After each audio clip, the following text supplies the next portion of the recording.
खरं तर महाराष्ट्रामध्ये कायदा सुव्यवस्था राहिली नाही आहे हे अनेक प्रकरणांवर दिसून आलेले आहे. आज दुर्दैवाने पुण्यामध्ये जी घटना घडली त्या घटनेची तक्रार दिल्यामुळे ही लोकांसमोर आणली. याआधी सुद्धा नाव शिवशाही आणि वागणूक मात्र निजामशाहीपेक्षा मोठी गैरवागणूक या राज्यामध्ये महिलांना मिळत आहे की असा प्रश्न आमच्या मनामध्ये निर्माण झाला आहे. काल दुर्दैवाने ही घटना घडल्यानंतर तिथे गेलेल्या गृह राज्यमंत्र्यांनी कशा पद्धतीने तिथलं परिस्थिती हाताळली किंवा कशा पद्धतीने दिलं तो महिलांचा अपमान करण्याचं काम गृह राज्यमंत्र्यांनी केलेलं आहे. आणि त्यामुळे पीडित महिलेला न्याय मिळाला पाहिजे. खरं तर यासाठी लोकांनी रस्त्यावर आता उतरावं लागेल, कारण या सरकारकडनं कुठलीही अपेक्षा आता लोकांची राहिली नाही आहे.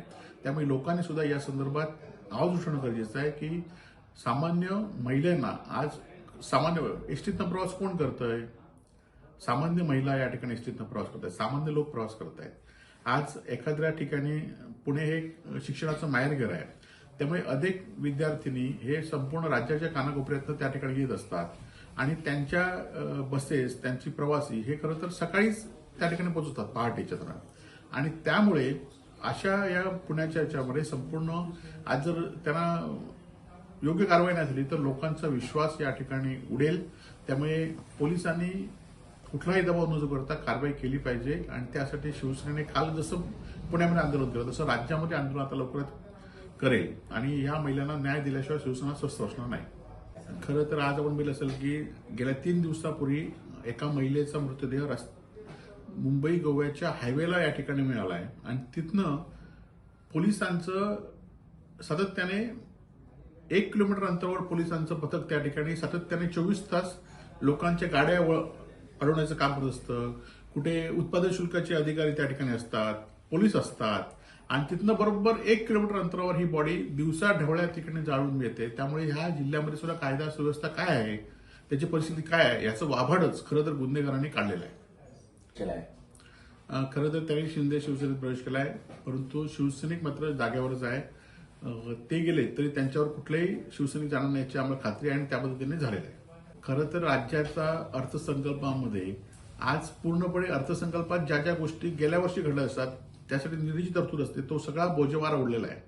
एकट्या बांधकाम विभागाचे 1,00,000 कोटी रुपये थकीत आहेत.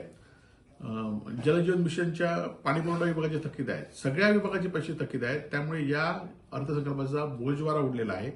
आता येणाऱ्या अर्थसंकल्पामध्ये काय तरतूद करत आहेत?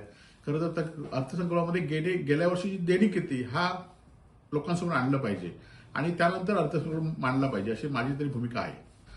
खरं तर सगळ्या नेत्यांनी वेगवेगळ्या भागामध्ये दौरे करून शिवसेनेला पुन्हा एकदा उभारी देण्याचं नवीन पदाधिकारी नेमण्याचं काम सुरू आहे आणि त्याचाच एक भाग म्हणून संजय राऊत राजापूरला येत आहेत. येणाऱ्या काही दिवसामध्ये सिंधुदुर्ग जिल्ह्यात सुद्धा काही नेते येतील आणि पुन्हा एकदा आम्ही संघटना बांधण्याचा आम्ही प्रयत्न करतो. खरं तर या कुटुंबाने भारत विरोधी घोषणा दिल्या आहेत काय की त्याचं कोण राजकारणासाठी वापर करते काय ह्याचा हे आधी पहिल्या पोलिसांनी तपास केला पाहिजे. आणि जर भारत विरोधी घोषणा दिल्या असतील तर निश्चितपणे त्यांच्यावर कारवाई झाली पाहिजे. त्यांना नोटीस न देता सुद्धा कारवाई झाली पाहिजे. परंतु या आपण सगळ्या बघितल्या ह्या सोशल मीडियावरच सगळ्या भूमिका आहेत की या ठिकाणी कुठलाही घोषणा कोणी दिली किंवा आदल्या दिवशी घोषणा दिली आणि दुसऱ्या दिवशी पद्धतशीरपणे जमवण्याचं काम कोणी केलं ह्या सगळ्या गोष्टींचा पोलिसांनी तपास केला पाहिजे. कारण चोर सोडून संन्याशाला फाशी होता कामा नये, त्याचबरोबर चोर सुट्टा कामा नये सुद्धा नाही.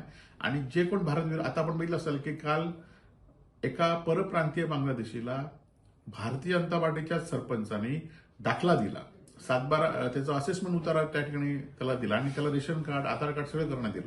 खरं तर ही टोळी जिल्ह्यात कार्यरत आहे की काय महसूल विभागाला धरून, त्यामुळे त्यांच्यावर सुद्धा कारवाई होणं गरजेचं आहे. तर मी लेखी पत्र दिलंय की मालवण तहसीलदार ऑफिसमधल्या काही कर्मचाऱ्यांचा काही नायब तहसीलदारांची चौकशी झाली पाहिजे आणि त्यांच्या संपत्तीची पण चौकशी झाली पाहिजे.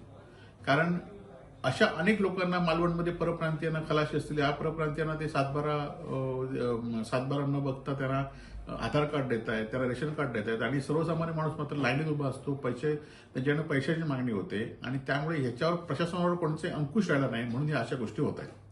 आम्ही अनियमित सेवा असतानाच आम्ही कुलूप घालण्याचं ठरवलं होतं, परंतु आता पुण्याची सेवा शेवटची होती ती पण आता बंद झाली आणि आता म्हणजे खासगी एखादा दौरा असला तर विमान येतं आहे, परंतु प्रवाशांसाठी पुणे असून देत, बेंगलोर असून देत, मुंबई असून देत ही सगळी सेवा आता बंद झाली आहे.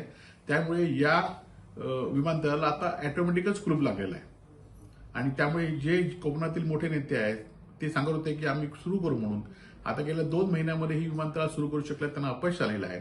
आणि त्यामुळे आता खरं तर कुलूपच झालंय. त्या धावपट्टीवर सुद्धा आता काही दिवसांनी रांग उघडेल आणि त्यामुळे कुलूप करण्याची गरज नाही. तर हे विमानतळ आता पूर्णपणे बंद पडण्याची शासनाची जी भूमिका होती सत्ताधाऱ्यांची, ती आता सत्ताधाऱ्यांची भूमिका यशस्वी झालेली आहे.